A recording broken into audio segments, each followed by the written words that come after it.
Bonjour à tous, Ludovic Leclerc, votre analyste pour belgianinvestor.be. Voici donc la mise à jour de notre analyse du marché pour la semaine du 24/8. Tout d'abord, les informations sur le risque. Vous savez que le marché comporte des risques de perte et n'est pas adapté à tous les profils d'investisseurs. C'est à vous-même à évaluer vos propres risques. Je ne suis pas là pour vous conseiller dans vos opérations. C'est simplement mon avis sur ce que je peux essayer d'identifier dans les graphiques et qui sont donc pour moi, une vision du marché. Ce que je vous conseille en tout cas, c'est d'utiliser des comptes démo afin de tester vos stratégies, voir si celles-ci fonctionnent et si elles sont possibles de les réitérer. Ma technique à moi, c'est quoi? C'est l'analyse des impulsions. C'est un système d'analyse qui utilise des outils dans le graphique, des outils en dehors du graphique et ensuite permet un suivi d'impulsion. Ce que nous faisons donc, c'est analyser des tendances et des retournements. On n'est pas là pour essayer de deviner ce que va faire le marché. On est là pour identifier le marché dans quelle tendance il se trouve et simplement le suivre. Et si jamais il fait un retournement, eh bien on peut comme ça identifier une nouvelle tendance qu'on va également essayer de suivre. La méthodologie est assez simple. On essaie d'identifier dans le graphique un départ d'impulsion. Une fois qu'on a identifié ce départ d'impulsion, on vérifie si on est bien dans la tendance. On observe les indicateurs, si les indicateurs correspondent à un démarrage d'impulsion. Si tout cela est correspondant, eh bien on peut calculer un objectif parce que une fois qu'une impulsion démarre, il faut savoir vers où elle va nous mener. Et ensuite qu'on a calculé tout cela, on peut passer à l'achat et après faire le suivi de tous ces objectifs via des stop loss afin d'éviter les problèmes, d'éviter les retournements subis, d'éviter les pertes de capital, mais également pour protéger les gains. Alors toute cette méthode est disponible via des capsules de vidéo qui durent de 1 heure. Pour l'instant, j'ai déjà réalisé 5 heures de formation, donc il y a 5 capsules vidéo qui sont disponibles. J'espère pouvoir en faire 8 heures. On verra si il y a matière à pouvoir faire 8 heures de vidéo. Mais pour l'instant, donc il y en a déjà 5 heures. Et tant que les vidéos sont en cours de réalisation, eh bien, j'offre une promotion de 50% avec votre commande quand vous tapez le code capsule commande que vous pouvez faire donc sur le site belgianinvestor.be. N'oublions pas qu'il y a toujours le coaching simple. Le coaching simple, c'est quoi? Ce sont des alertes, donc des avis graphiques que je vous envoie par mail en vous disant, voilà, il me semble que telle valeur pourrait prendre du pourcentage parce qu'elle respecte mes propres critères. Après, c'est à vous de voir si, selon votre analyse, cette valeur peut progresser ou pas. Et également, j'envoie un suivi de cette valeur via des stop loss qui sont mis à jour quotidiennement. Et ça, pendant 365 jours par an ou presque. Mais je vous propose maintenant de passer ensemble à l'analyse du marché et voir ce que nous disent nos graphiques pour la semaine à venir. Première analyse avec notre ami le CAC 40. Ici, encore une fois, cette semaine, vous voyez, une semaine qui a été plutôt baissière cette semaine, mais malgré tout, on reste dans notre boîte de travail de latéralisation qui tient depuis la mi-juin. On est toujours là-dedans. Une fois qu'on touche le bas, on repart en haut, on repart en bas, on repart en haut, on repart en bas. Et ici également, on est reparti en haut tout. Pourtant, on n'a pas fait de contact vers les points les plus hauts. Et ici, on a vu qu'on a terminé la fin de semaine plutôt avec des tendances baissières. Malgré tout, dans les bonnes nouvelles, qu'est-ce qu'on a? Ben, on arrive proche de la M100. M100 qui pourrait faire office de support. On arrive également proche de la boîte de travail et on voit déjà que la bougie de vendredi, malgré le fait qu'elle soit en dessous des moyennes mobiles court terme et moyen terme, elle forme quand même pour moi, à mon avis, elle forme plutôt un marteau. Donc peut-être que lundi, on pourra avoir une nouvelle poussée qui pourrait nous ramener au-dessus de la M7. Et ça, c'est vraiment essentiel de se retrouver au-dessus de la M7 pour pouvoir aller rechercher le sommet de la boîte de travail pour essayer de s'en extraire pour continuer plus loin. Si malgré tout, malheureusement, on fait une semaine qui est encore baissière et qu'on vient sortir par le bas de notre boîte de travail, ce serait assez mauvais. Pourquoi? Parce que ça déclencherait une impulsion baissière. Pour l'instant, on n'a pas d'impulsion, on n'est pas en flux baissier, on n'est pas en flux haussier, dans un flux neutre, parce qu'on monte, on descend, on remonte, on descend. Légère quand même. Allez, on va dire quand même légère tendance à la phase baissière. Pourquoi? Parce qu'on est en dessous des moyennes mobiles pour l'instant, mais on arrive dans le fond de la boîte de travail, pardon, et on pourrait donc très bien rebondir. Si malgré tout, dans cette semaine, on va faire des bougies qui vont enfoncer la M100, ce serait quand même un mauvais signal. Voilà. peut-être une bougie qui viendrait au contact de la M100, ce serait pas dérangeant. Mais avoir des bougies qui enfoncent la zone de la M100, ce sont vraiment des mauvais signaux parce que ensuite on a le point de support des 4670 points pour nous retenir. Et si malheureusement on n'arrive pas à rebondir sur ces niveaux, eh bien on pourrait retracer une partie du rebond qu'on a fait ici. Donc vous voyez depuis la fin de la phase Covid, hop, rebond, latéralisation, on espère rejouer un nouveau rebond. Pour l'instant, c'est pas le cas. On est en train de latéraliser, hein. Peut-être que nous avons fait un marteau ce vendredi, et donc peut-être qu'on pourra repartir à la hausse dès lundi. Ça sera vraiment à surveiller. Mais tant qu'on reste dans cette boîte de travail, on n'a pas vraiment d'impulsion ni haussière ni baissière. Sur un point de vue hebdomadaire, on voit très bien là qu'on est coincé ici dans cette zone, hein, proche de la M100. Ceux qui connaissent la technique des impulsions, vous voyez bien où on en est ici. On rentre dans une phase de squeeze, hein, le squeeze Bollinger. Eh bien oui, ce sont les bandes de Bollinger qui sont latérales, les moyennes mobiles qui sont concentrées au milieu des bandes de Bollinger, avec les bougies qui n'arrivent pas à choisir un sens, soit haussier, soit baissier. Malgré tout, on est quand même au-dessus de la M20. Ça, c'est le point positif. On est au-dessus de la M20 qui sera début de semaine prochaine à 4770 points. Et malgré tout, c'est ça qui nous empêche de passer. Comme quoi, vous voyez très bien que les moyennes mobiles jouent aussi le rôle de support résistance. Eh bien, on a déjà essayé de franchir au début juin la M100, on n'y est pas parvenu. On a de nouveau essayé lors de la semaine du 20 juillet de pousser vers le haut, on n'est pas parvenu. On est vraiment coincé par cette M100 qui nous empêche de dépasser le seuil pour rejoindre les niveaux d'avant la crise Covid. M100 qui se trouve sur 5250 points. Tant qu'on n'aura pas pu dépasser cette zone-là, eh bien, on ne pourra pas aller plus loin. Pour l'instant, en support, donc, nous avons les 4770, en résistance, 5253. Tant qu'on reste coincé là-dedans, comme on est depuis la mi-juin, eh bien, il n'y aura pas vraiment de flux, ni haussier, ni baissier. Ce sera assez difficile. Alors, que font les autres indices? Le DAX, au niveau hebdomadaire, il fait exactement la même chose, à la différence que lui, il est au-dessus de sa M100. Donc il a sa M100 qui fait office de support, mais il est également coincé dans une boîte de travail, vous voyez. Il est coincé entre ici la zone à peu près des 12 940, 13 000, on va dire 13 000 points, et les 11 951. Donc il est coincé lui aussi depuis le début juin entre 13 000 et 12 000 points. Et tant qu'on n'aura pas pu s'extirper de cette zone, eh bien il n'y aura pas vraiment de flux haussier ou baissier à travailler. En journalier, cette semaine pour le DAX a été exactement le même, et là c'est vraiment typique du squeeze Bollinger, c'est-à-dire la M7 qui passe en dessous, qui passe au-dessus, la M20 qui est bien au milieu, les courbes de Bollinger qui sont à plat, et le cours qui hésite, je vais un petit peu en dessous, je vais un petit peu au-dessus, et j'irai peut-être encore un petit peu en dessous. Donc tant qu'on est coincé là-dedans, pas vraiment de flux sur les indices européens, et ça c'est un vrai problème. Pourquoi? Parce que si je vais voir maintenant mes indices américains, premier exemple, le SP500. Le SP500 continue à faire des records et des records et des records. Lui, il n'y a pas de possibilité de voir autre chose que des phases haussières. Ça monte, ça monte, ça monte. Toutes ces lignes-ci ne servent plus à rien. Voilà. Ici, c'était les derniers sommets d'avant la crise Covid. Voilà.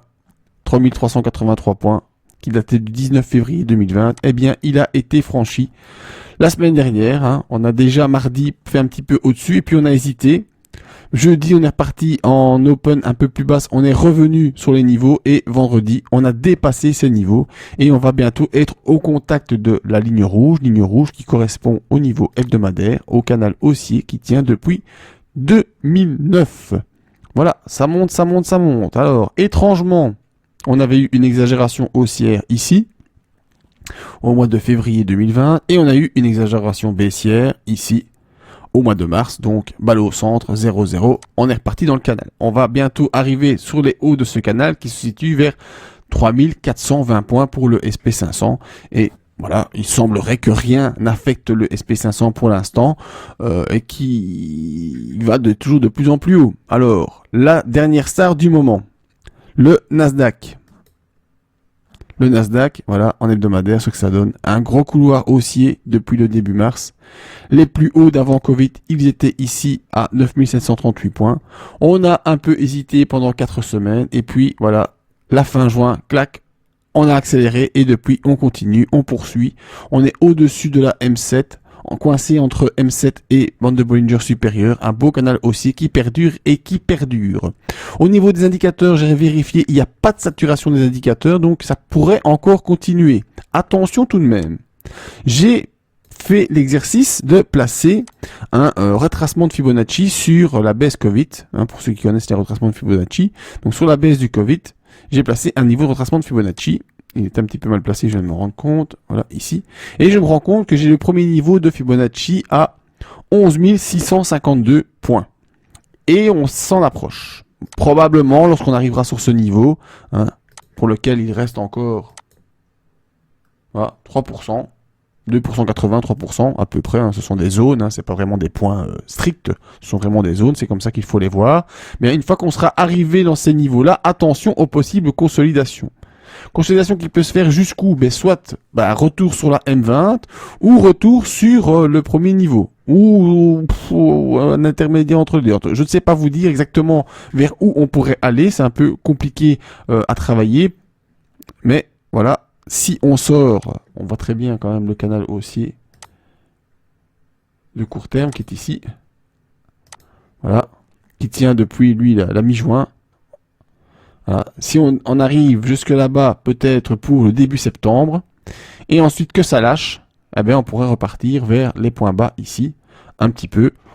Voilà, ça c'est techniquement ce qui est possible en termes de consolidation. Maintenant, si la bulle éclate et si ça décroche très très fort, ça pourrait revenir rapidement ici sur les 100% et puis peut-être un peu plus bas, ça on verrait. Il faudrait replacer un nouveau retracement de Fibonacci pour faire des retracements sur cette phase haussière, mais tant qu'elle n'est pas terminée, on ne peut pas faire des retracements de Fibonacci. Donc attention le Nasdaq, le SP500 arrive sur les hauts du range haussier qui tient depuis 2009.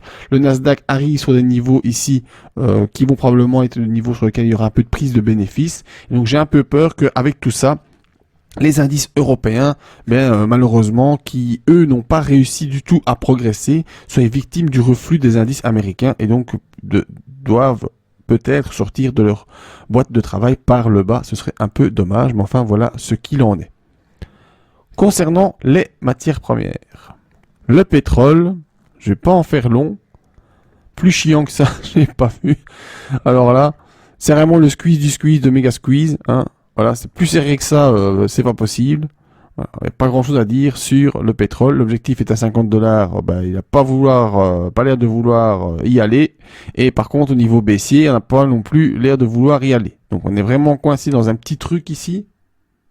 On va dire là, à 45,51 en point haut et en point bas, voilà, ici, vers 42 quelque chose. Donc on a $3 pour l'instant, depuis le début du mois de juillet, on a $3 de ventilation sur le pétrole. C'est pas très entraînant, donc rien à faire là-dessus, si ce n'est qu'à surveiller. Si jamais vous avez votre ETF, gardez-le bien précieusement. Et si vous voulez jouer un turbo, si on sort par le haut et qu'on veut viser les $50, on a 10% à faire. Donc avec un petit turbo effet de levier, il y a moyen de s'amuser. Et si par contre ça sort par le bas, probablement qu'on ira rejoindre la M100 qui est elle aussi plus ou moins à 10%. Donc il y a moyen de jouer ça aussi à la baisse avec un petit turbo effet de levier. Attention à vous avec les turbos, vous savez à quel point ça peut être dangereux, renseignez-vous. Concernant l'or en dollars US, je vous avais prévenu ici qu'il y en aurait un reflux. Voilà, c'était la semaine pour la semaine du 10 août, je vous avais dit on aurait un reflux. Reflux, il est venu, crac, un gros reflux qui est venu ici se poser sur les 1883 points. On a tenté de rebondir, on pensait pouvoir aller chercher plus loin et puis ici de nouveau, hop, de nouvelles grosses phases baissières et on est maintenant coincé en dessous des moyennes mobiles, même si on voit que vendredi on a fait un genre de marteau et qu'on essaye de repartir vers le haut. Pour l'instant, on n'y arrive pas. Alors le scénario le plus probable, c'est quoi? C'est un squeeze qui est en train de s'installer. Vous voyez, la bande de Bollinger supérieure est en train de se fermer. Alors, je sais pas dessiner des belles courbes de bande de Bollinger avec ProRealTime, c'est pas fait pour ça. C'est pas un outil de dessin, mais on voit bien qu'on essaye de partir par là. Et que donc, on est en train, pour l'instant, de venir par ici, dans une zone de contraction, peut-être comme on a connu ici, avant de trouver une nouvelle impulsion. Par le haut, par le bas, encore difficile à dire. Pour l'instant, tant qu'elle n'est pas déclenchée, tout ce qu'on peut dire, c'est que pour l'instant, on est en train probablement de rentrer dans une phase de consolidation plus importante. Au niveau hebdomadaire, qu'est-ce que ça nous donne? Voilà la grosse phase haussière qu'on a connue depuis le mois de juillet. On voit ici, on est pour l'instant toujours au-dessus de la M7 hebdomadaire. Avec malgré ces deux bougies rouges, on arrive à conserver les 1914 points et si on passe en dessous, probablement qu'on ira faire un contact avec la M20 vers les 1790 points. 1800 va-t-on dire, on va arrondir ça un petit peu.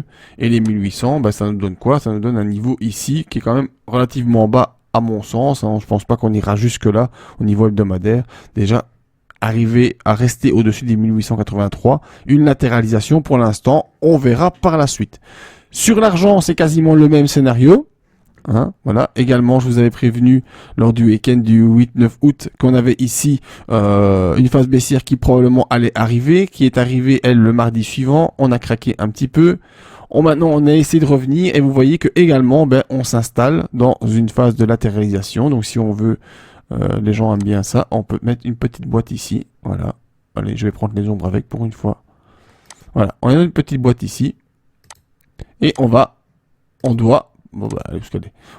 s'en sortir. On va sortir de cette petite boîte pour trouver une impulsion. Pour ça, elle veut pas se mettre. Voilà. On doit sortir de cette boîte pour trouver une impulsion. Si on en sort par le haut, vous comprenez bien que c'est une impulsion haussière. Si on sort par le bas, une impulsion baissière.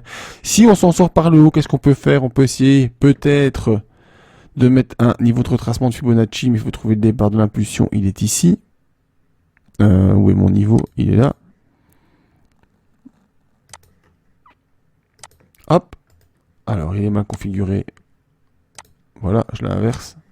Et si je repars vers le haut, j'aurai un objectif vers les 37 dollars pour l'argent. Argent qui, au niveau hebdomadaire, est encore bien loin de ces niveaux qui étaient ici.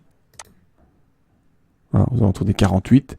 Est-ce que les 37 correspondent à quelque chose? Alors je vois qu'on a un gros niveau ici à travailler, vers les 35. Donc voilà, si on a une impulsion qui démarre, le prochain objectif d'importance, il se situe aux alentours des 35 dollars. Ce qui n'est pas le cas pour l'instant, pas du tout. Voilà. Si on dépasse les 100%, on doit viser un objectif entre 35 et 37 dollars. Ça aussi, l'argent, comme pour l'or, il y a moyen de jouer ça avec des turbos. Soit vous êtes prudent, vous attendez le dépassement des derniers niveaux et vous jouez ça avec un petit effet de levier 17%. Si vous faites x2, x3, c'est toujours intéressant.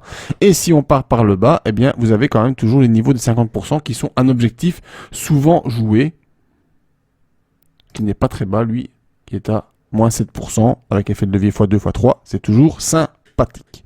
Voilà concernant l'or et l'argent. Alors, qu'est-ce qu'il nous reste avec tout ça? Il nous restera bien sûr l'importance, parce que j'en ai parlé sur le forum dans la semaine, l'euro-dollar. L'euro-dollar, je vais envoyer un graphique cette semaine avec, en vous disant, donc j'ai envoyé ça quand jeudi je pense, attention, en disant attention, voilà, ici, sur l'euro-dollar, j'ai un avalement baissier. Donc probablement que l'euro-dollar va poursuivre sa baisse vers le bas.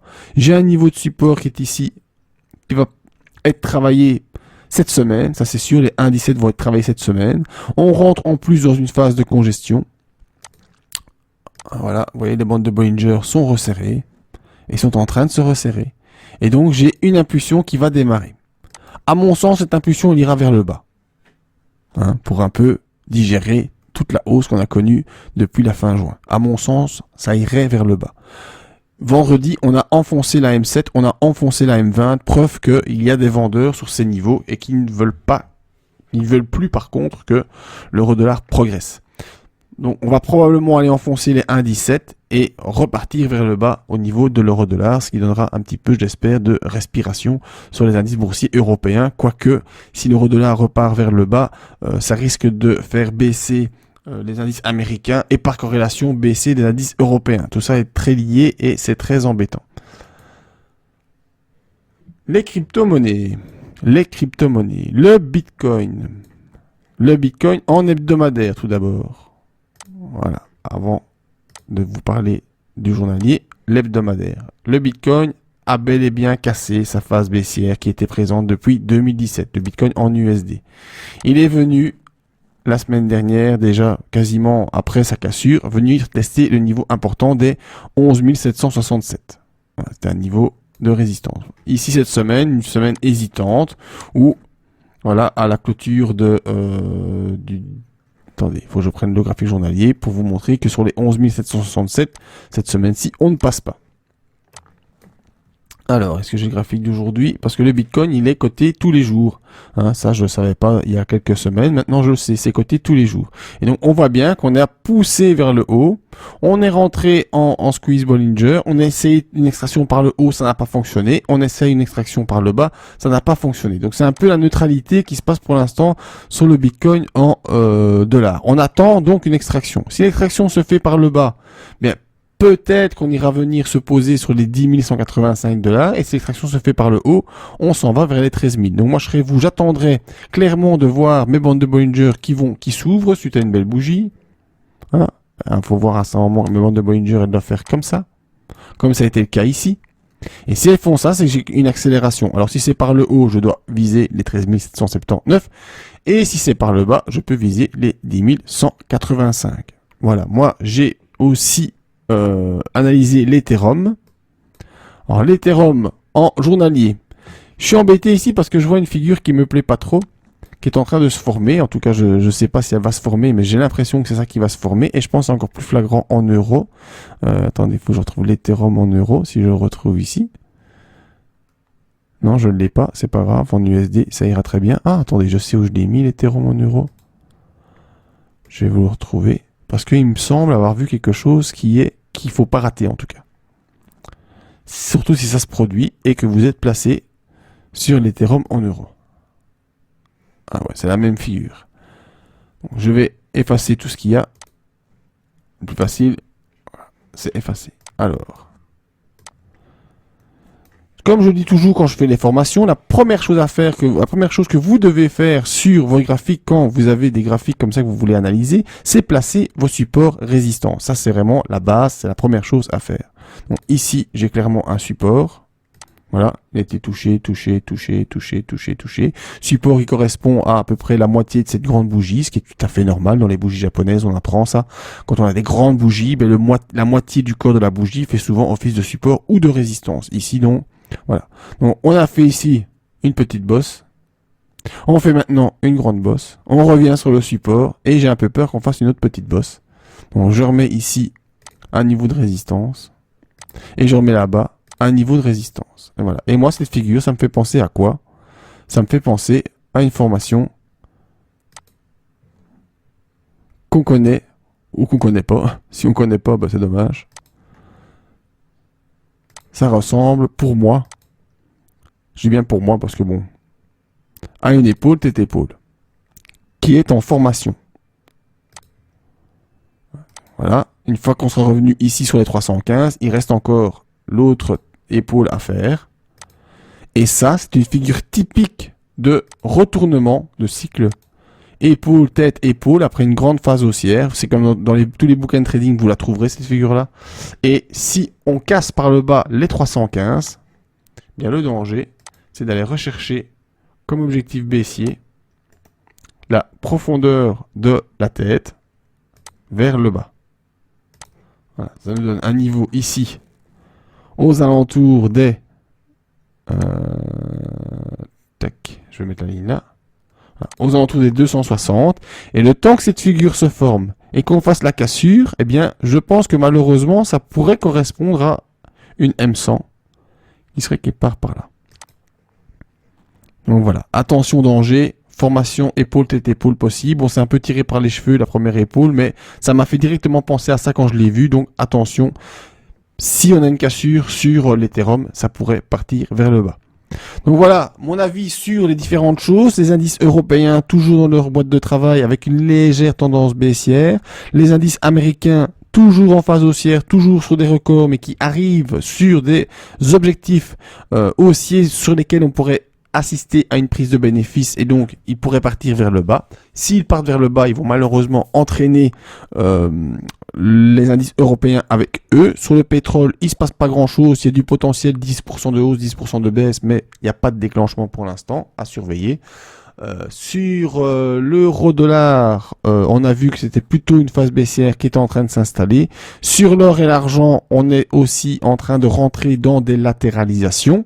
Et sur les crypto-monnaies, eh bien, les phases haussières sont toujours présentes en hebdomadaire, mais attention, en journalier, on voit que des consolidations sont peut-être à venir.